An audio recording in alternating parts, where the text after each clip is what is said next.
Kas märkasid seda? Aga seda? Või hoopis seda?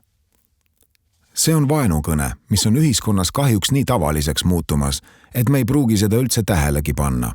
Tihti aetakse see segi ka sõnavabadusega. Kuid seda vabadust ei tohi kasutada teiste inimõiguste piiramiseks.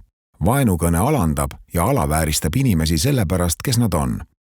Nende nahavärvi, vanuse, usu, rahvuse, puude, seksuaalse orientatsiooni, soolise identiteedi või päritolu, inimese identiteedi pärast.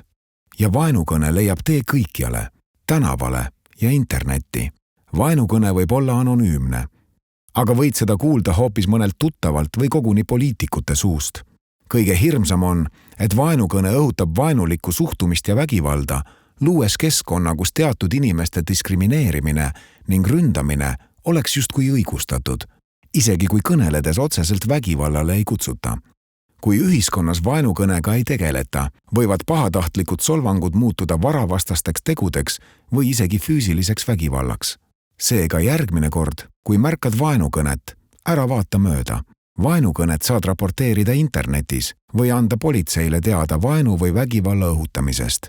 Muidu juhtub, et vaenu õhutajad saavad juurde kindlust, et nii võibki käituda.